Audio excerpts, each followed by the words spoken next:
আপনি কি কখনো নিজেকে প্রশ্ন করেছেন, আমি কে? আমি যা ভাবি, অনুভব করি, দেখি, শুনি, সবকিছুর পেছনে আমি নামের এই অনুভূতিটা আসলে কি? আমরা জানি আমাদের মস্তিষ্ক কাজ করে বিলিয়ন বিলিয়ন নিউরনের মাধ্যমে, কিন্তু সেই মস্তিষ্কের ভেতর থেকে কিভাবে তৈরি হয় চেতনা? কেন আমি জানি যে আমি আছি, কিন্তু একটি রোবট জানে না?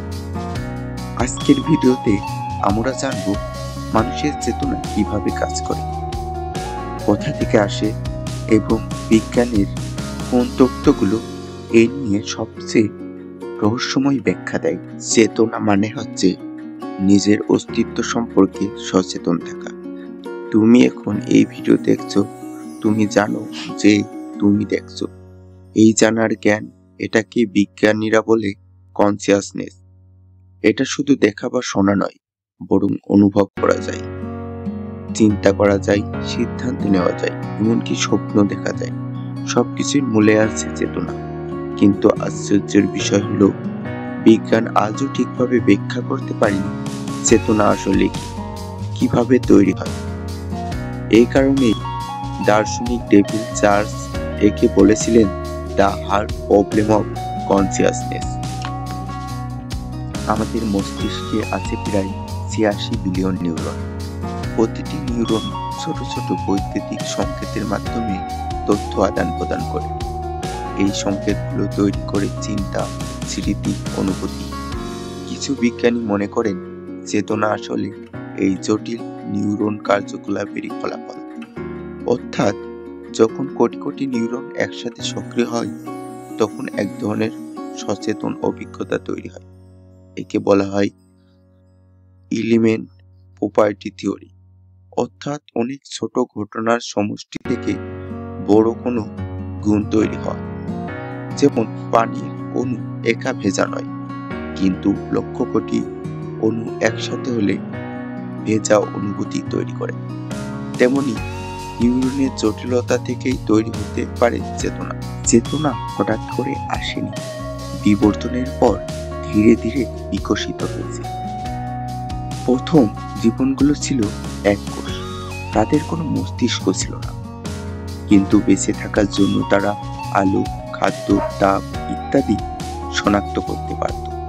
এটাই ছিল চেতনার প্রথম ধাপ। পরবর্তীতে প্রাণীদের মধ্যে যখন স্নায়ুতন্ত্র ও মস্তিষ্ক তৈরি হয়, তখন সচেতনতা বা আমি আছি এই অনুভূতি জন্ম নেয়। এই ধারায় মানুষই হলো সেই প্রাণী যে শুধু বাঁচে না, বরং নিজেকে প্রশ্ন করে আমি কে।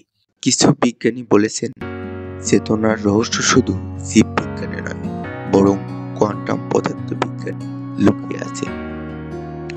রোগার পেনরোজ এবং স্টুয়ার্ট হামার নামে দুই বিজ্ঞানী প্রস্তাব করেছিলেন ফোর্স অর থিওরি। তাদের মতে নিউরনের ভিতরে ক্ষুদ্র একক কাঠামো থাকে, নাম মাইক্রোটিউবুল। এই মাইক্রোটিউবুলের মধ্যে কোয়ান্টাম ঘটনা ঘটে, আর এই কোয়ান্টাম প্রক্রিয়া থেকে জন্ম নেয় চেতনা। অর্থাৎ আমাদের চেতনা হয়তো মহাবিশ্বের গভীর কোয়ান্টাম স্তরে সংযুক্ত। এই তত্ত্বের মানে দ্বারাই চেতনা শুধু মস্তিষ্কে নয়, বরং মহাবিশ্বের একটি মৌলিক বৈশিষ্ট্য। এবার আসি এক ভিন্ন দৃষ্টিকোণে, পেনপাসিসিয়াম। এই তত্ত্ব বলে মহাবিশ্বের প্রতিটি কণার মধ্যেই কিছুটা চেতনা আছে। একটি ইলেকট্রন, একটি পরমাণু, সবার মধ্যেই অল্প পরিমাণ চেতনা বিদ্যমান।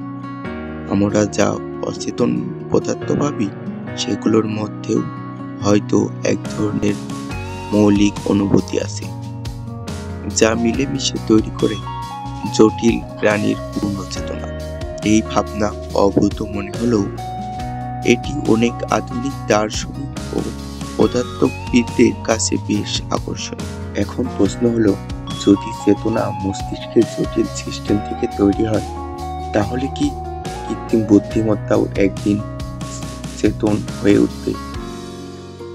এআই আজ আমাদের মতো কথাবার্তা বলতে পারে, সিদ্ধান্ত নিতে পারে, এমনকি শিখতেও পারে, কিন্তু সে জানে না যে সে আছে। তাহলে আমি আছি এই অনুভূতি, এই একটিমাত্র জিনিসই মানুষকে মেশিন থেকে আলাদা করে।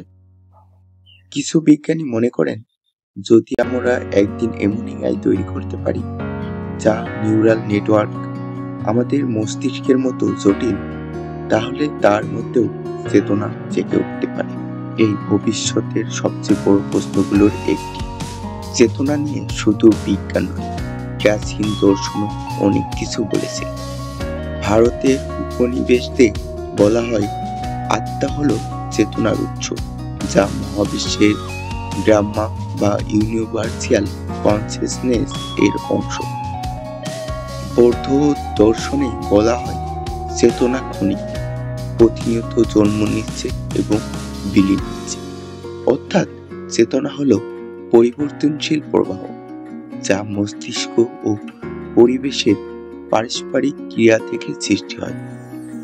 এই প্রাচীন ধারণাগুলো আজও আধুনিক স্নায়ুবিজ্ঞানের গবেষণার সঙ্গে আশ্চর্যভাবে মিলে যায়। বর্তমানে বিজ্ঞানীরা মস্তিষ্কে fMRI, EEG এবং ব্রেইন ম্যাপিং প্রযুক্তি ব্যবহার করে চেতনার ছাপ খুঁজছেন। তারা চেষ্টা করছেন কোনো অংশ সক্রিয় হলে চেতনা দেখা দেয় আর কখন সেটা বন্ধ হয়ে যায় তা নির্ধারণ করতে কিছু পরীক্ষায় দেখা গেছে চেতনার সঙ্গে সবচেয়ে বেশি সম্পর্ক প্রিফ্রন্টাল কর্টেক্স এবং থ্যালামাসের। কিন্তু পুরো ব্যাখ্যা এখনো দূরে।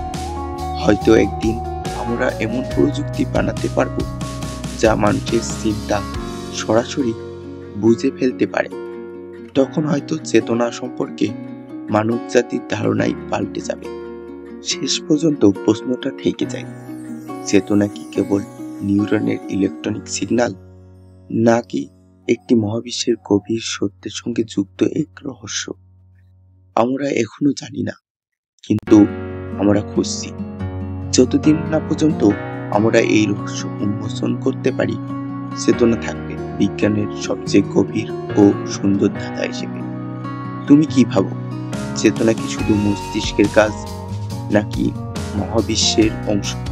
তোমার মতামত জানাও কমেন্টে। আর যদি ভিডিওটি ভালো লাগে লাইক দিও, শেয়ার করো আর সাবস্ক্রাইব করো BIBFF স্টুডিও, যেখানে আমরা বিজ্ঞানের অজানা রহস্যগুলো সহজ ভাষায় বুঝি।